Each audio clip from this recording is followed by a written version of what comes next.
तरह इन आंखों में मत देखिए, डूब जाएंगे। एक एक से अपना बदला लूंगी, एक दिन अपने अंजाम को पहुंचेंगे।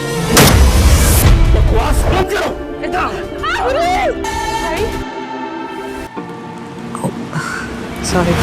बच्चे के बगैर यहाँ किसी कहीं नहीं जाऊंगी। बकवास मैं ना एक होने तो खो चुका हूँ, दूसरे को कभी खुद से दूर नहीं कर सकता। अब इसका मरना जरूरी था।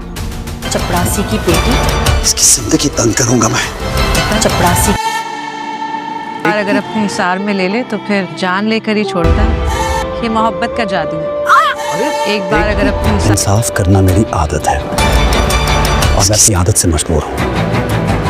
अपने बच्चे के से में लेकर आई है, जैसे इतनी सारी दौलत जायदाद, फिर मामूली सरकारी नौकर की बेटी हुक्मरानी ऐसे करती है जैसे हम तुम्हें वहाँ किस लिए रख रहे हैं? तुम्हारा कोई हक नहीं है सवाल करना। किस चीज के साथ सौदा किया है आपने मेरा? अच्छा तक नहीं दे सकी।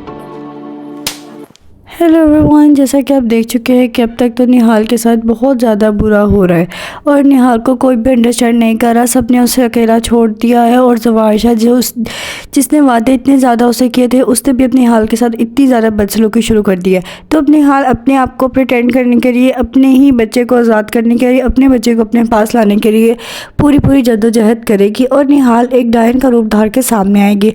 यानी वह ज़वाहिशा के साथ बहुत अच्छी बन जाएगी, लेकिन इन सब के साथ बदला लेके रहेगी और अपने बच्चे को वापस लाके हासिल करके रहेगी। अब उसका असल मकसद यही है कि जितना सबने उसे सताया और जितना इन सब ने उसके साथ ज्यादतियाँ किया, उन सब का बदला लेगी।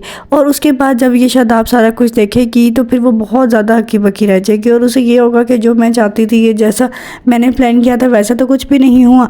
और वो सिर्फ ना कि सिर्फ वो शादाब को बल्कि अपनी ही नंदों को भी सेट कर देगी, अपनी नंदों के साथ भी बुरा सलूक करेगी, लेकिन ज़वाहिशा को कुछ भी नज़र नहीं आएगा। फिर ज़वाहिशा को बहुत ज़्यादा मोहब्बत हो जाएगी निहाल से और निहाल जो है वो सारों को बहुत ज़्यादा तंग करेगी और जिसने उसके साथ जितना बुरा किया था और वो सारा कुछ करेगी। उसके दिमाग में हुनैन भी आता रहेगा, हुनैन भी साथ साथ उसे सपोर्ट करता रहेगा और उसे यही बातें करता रहेगा कि तुम इन सब से बदला लो, जिसने तुम्हारे साथ बुरा किया। मैं ये चीज़ कभी नहीं बर्दाश्त करूँगा कि कोई भी तुम्हारे साथ ज्यादती करे जो अब तक हो चुकी है, अब तुमने मज़ीद नहीं सहना। वो ये बातें भी सोचती रहेगी और साथ साथ अपनी पूरी कोशिश करती रहेगी और इस सब में कामयाब हो जाएगी। Thank you so much for watching my video. अगर तो मेरी वीडियो अच्छी लगे प्लीज़ लाइक कर दिया करें और मेरे चैनल को सब्सक्राइब कर दें और प्लीज़ आप नेक्स्ट वीडियो क्या चाहते हैं वो कमेंट में बता दें।